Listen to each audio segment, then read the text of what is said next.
안녕하십니까. 진실과 팩트 소식을 논리정연하게 뉴스 기사 소식을 전해드리는 자유파 퇴근TV입니다.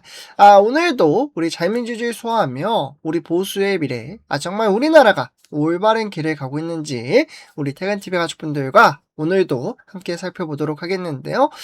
오늘도 우리 퇴근TV 가족분들 정말 이 영상이 정말 널리 퍼질 수 있도록 저희 같은 청년에게 힘을 주시어 특히 구독 안 하신 분들 한 번씩 부탁드리고요.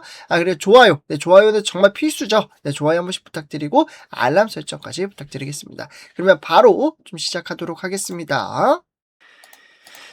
우리 텐티비 가족분들 요즘 이러한 생각 한 번쯤 해보셨을 겁니다. 왜 이렇게 세금은 계속해서 올라가지?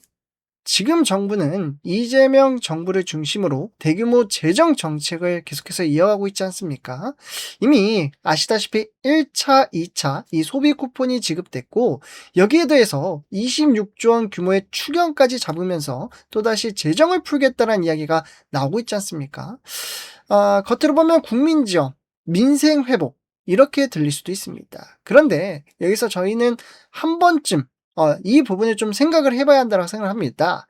이 돈은 어디서 나오는 걸까요? 결국 누가 이걸 감당해야 될까요? 많은 분들은 이렇게 느끼고 있습니다. 지금은 좋을지 몰라도 결국 부담은 미래로 넘어간다. 그런 말 있지 않습니까? 결국 저희 같은 청년 세대가 미래에 짊어질 수 있는 그런 구조가 되는 건 아닌가. 그리고 이런 상황 속에서 또 하나의 흐름이 보이기 시작을 합니다. 세금은 계속 올라갑니다. 부담은 점점 커집니다. 이게 우연일까요? 아니면 이미 어느 정도 설계된 흐름일까요? 이러한 가운데 김은혜 의원이 이와 관련하여 굉장히 강한 발언을 내놓았습니다. 그래서 그 영상을 우리 퇴근TV 가족분들과 함께 살펴보도록 하겠습니다. 오늘 내용 정말 중요하니까요. 영상 끝까지 시청 부탁드리고요. 구독, 좋아요, 알람 설정 한 번씩 부탁드리겠습니다. 정책수석입니다. 요즘 대한민국 국민들의 삶은 집을 사자니 취득세, 살자니 보유세, 팔자니 양도세, 세상을 떠나려니 상속세 걱정입니다. 특히 지방선거 직후로 맞춘 이재명 정부의 세금 폭탄, 시한 폭탄의 초침이 빨라지고 있습니다. 올해 서울 공동주택 공시가격 상승률은 18.67%, 최근 5년 내 최대 폭입니다. 정부는 실거래가 상승 핑계를 대지만 정치적 가격 결정이 아닌지 의심이 됩니다. 시세는 요지부동인데 공시가격이 10% 이상 오르는 기현상이 속출하고 있습니다.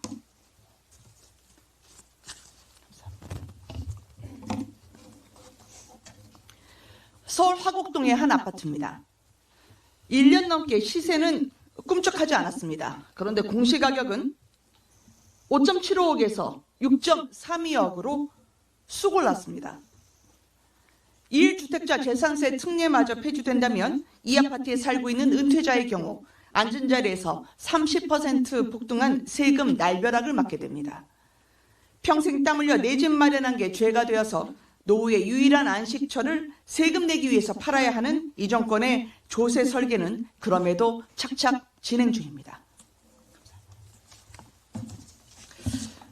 집을 가진 자는 보수적이고 없는 자는 진보적이다. 문재인 정부 정책실장의 분석은 이재명 정권이 세금 폭탄으로 중산층을 붕괴시키고 임대주택 또 월세 지옥으로 내모는 큰 그림을 뒷받침합니다.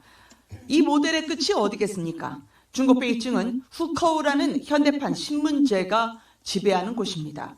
집값이 천정부지로 치솟아서 국가가 허락한 특권 기급이 아니면 수도 베이징에 살 수 없고 평범한 국민은 베이징 밖으로 내쫓기는 거죠. 지금 대한민국도 지자체장의 도시계획 인허가권을 무력화하며 민간 재건축은 꽁꽁 묶어두고 중앙정부가 모든 개발권을 틀어쥐어서 공공임대주택으로 덮는 제도와 입법 시도가 이뤄지고 있습니다. 과거 군사정권도 감히 엄두를 내지 못했던 초법적 발상입니다. 입법 투쟁으로 저희가 저지 중이지만 민주당의 입법 폭주 앞에 역부족입니다. 이재명 정권은 열심히 일해서 내 집을 마련한 자부심은 적폐가 되고 국가의 시에 임대주택에 목매게 하는 신민의 시대를 만들고 있습니다. 대한민국을 중화민국으로 끌고 가는 이 위험한 도박을 멈춰 세울 마지막 기회가 6.3 지방선거입니다. 이상입니다. 우리 태안TV 가족분들 영상 잘 보셨나요? 지금까지 내용을 보고 나면 김은혜 의원의 발언이 왜 나왔는지 이해가 됩니다. 핵심은 단순하죠. 지금은 이러한 이제 1차, 2차 소비 쿠폰이라든지 26조 원 추경 이러한 것들이 지원이지만 결국 부담은 뒤로 간다. 저는 이렇게 좀 이해를 했거든요. 그러니까 지금 재정을 풀어서 단기적으로 체감 효과를 줄 수 있습니다. 하지만 그 재정은 결국 국가 부채로 쌓이지 않을까요? 그리고 그 부담은 결국 미래 세대, 지금의 청년층이 짊어질 가능성이 크다라고 생각합니다. 그리고 동시에 나타나는 흐름이 있습니다. 세금 부담 증가, 공시가격 상승, 각종 세제 강화. 이런 것들이 하나로 연결되면 이러한 질문들이 나오게 됩니다. 결국 지금까지 풀었던 돈을 나중에 세금으로 메우는 구조는 아닌가? 그렇지 않겠습니까? 지금 상황은 단순히 퍼준다의 문제가 아니라 재정 구조 자체를 전체를 저는 봐야 한다라고 생각합니다. 지원 정책 자체를 무조건 나쁘다고 볼 수는 없습니다. 하지만 지속 가능한 구조인지, 부담이 특정 세대에게 몰리는 건 아닌지, 세금으로 다시 회수되는 구조는 아닌지, 이건 반드시 따져봐야 할 것입니다. 특히 지금처럼 이런 세금 부담이 동시에 올라가는 흐름이 보인다면 국민 입장에서는 충분히 저는 의문을 가질 수밖에 없다라고 생각합니다. 그래서 지금 상황은 단순한 지원 정책이 아니라고 생각이 드는 것이 재정의 확대와 김은혜 의원이 말한 것처럼 세금의 증가 그리고 미래에 대한 부담, 저는 이 세 가지가 동시에 연결된 문제라고 생각합니다. 그래서 우리는 이걸 단순히 좋다, 나쁘다가 아니라 이 구조가 어디로 가는지, 누가 부담을 지게 되는지 이걸 봐야 하지 않겠습니까?